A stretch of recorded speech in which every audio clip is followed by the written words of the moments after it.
안녕하십니까. 제가 신학생 때의 일입니다. 본당에 예비신자 교리를 받던 청년이 있었는데 그 청년은 늘 미사 시작 30분 전에 와서 밀대걸레에 물을 잔뜩 묻혀 성당을 열심히 청소했습니다.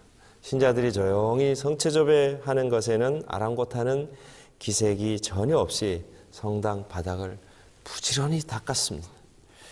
그러다 걸레를 다시 빨 때가 되면 걸레를 총 매듯이 어깨에 메고 행진곡에 발 맞추듯 성당을 뚜벅뚜벅 걸어 나갔습니다.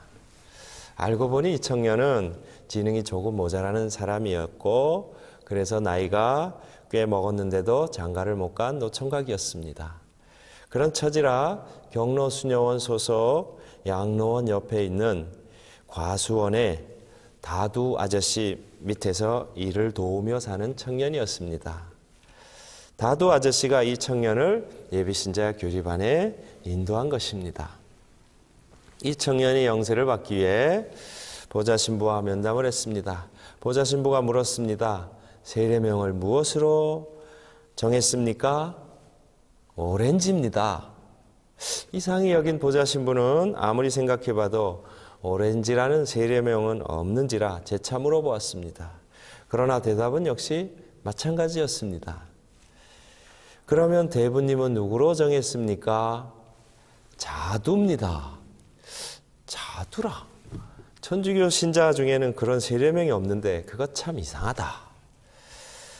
과수원에서 일하는 청년이었기에 노렌조를 오렌지로, 다두를 자두로 알았던 것입니다.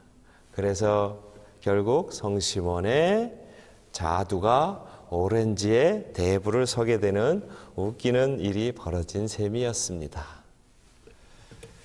지난 시간에는 천사 창조를 알아보았습니다. 천사는 영적인 실체로서 인간의 감각 대상이 아니며 천사라는 말도 정체를 뜻하는 것이 아니라 맡은 바 직무와 사명을 뜻하는 말입니다.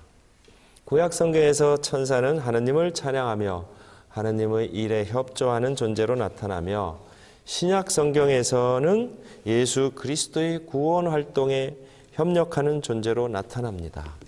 하느님께서 천사를 창조하셨고 천사들은 하느님께 봉사하고 인간의 구원을 위해 이바지합니다. 천사를 공경하는 것은 교회의 전통적 신심이지만 지나친 천사 공경은 바람직하지 않다는 것을 알아보았습니다. 오늘은 인간 창조를 알아보겠습니다. 사람이 이 세상에 존재하게 된 것은 하나님의 창조 행위 덕분입니다. 하나님께서는 사람을 특별히 창조하셨습니다. 사람을 위해 그리고 사람을 중심으로 이 세상을 창조하셨습니다. 창세기 1장에 따르면 하나님께서 닷새 동안 모든 것을 창조하신 다음 엿새째 되는 날 사람을 창조하셨습니다. 사람부터 창조해 놓으면 사람이 아무것도 없는 상태에서 살아야 하므로 하나님께서는 사람이 부족함 없이 살 수 있도록 다른 모든 것을 미리 창조하고 맨 마지막에 사람을 창조하셨습니다. 이처럼 하느님께서는 사람에 대한 배려를 아끼지 않으십니다. 피조물은 인간을 위해 창조되었기에 인간에게 향하고 인간은 인간이 되신 예수 그리스도께 향합니다. 따라서 인간은 보통 피조물이 아니라 하느님 창조 사업의 핵심이며 절정이라고 말할 수 있습니다. 하느님은 사람을 창조하실 때 이렇게 말씀하셨습니다. 우리와 비슷하게 우리 모습으로 사람을 만들자. 창세기 1장 26절의 말씀입니다. 그러므로 모든 피조물 중에 사람만이 하느님을 닮아 창조되었습니다. 그러면 어떤 점에서 인간은 하느님을 닮은 것입니까? 먼저 자유를 들 수 있겠습니다. 자유가 있는 인간은 인격자입니다. 인격자로서 인간은 자신이 선택한 목적을 달성할 수 있고 하느님과 관계를 맺으며 하느님을 하느님으로 모실 수 있습니다. 이런 점에서 인간은 하느님을 닮았다라고 말할 수 있습니다. 둘째로 노동을 들 수 있습니다. 노동은 원죄에 대한 벌이 아닙니다. 인간은 에덴 동산에서부터 노동을 하도록 창조되었습니다. 노동은 하느님의 창조 사업을 방불케 합니다. 하느님은 창조하시고 인간은 노동합니다. 노동은 인간이 하느님의 창조 사업에 동참하는 길입니다. 인간은 노동을 통해 참으로 인간이 되고 하느님과 일치하게 됩니다. 이런 점에서 인간은 하느님을 닮았다고 말할 수 있습니다. 성자께서 사람이 되심으로써 인간의 가치와 존엄성이 더욱 드러났으며 모든 이가 예수 그리스도 안에서 근본적인 존엄성을 찾게 되었습니다. 그래서 제2차 바티칸 공의회 사목헌장은 인간의 신비라는 표현을 씁니다. 실제로 사람이 되신 말씀의 신비 안에서만 참으로 인간의 신비가 밝혀진다. 사목헌장 22항의 말씀입니다.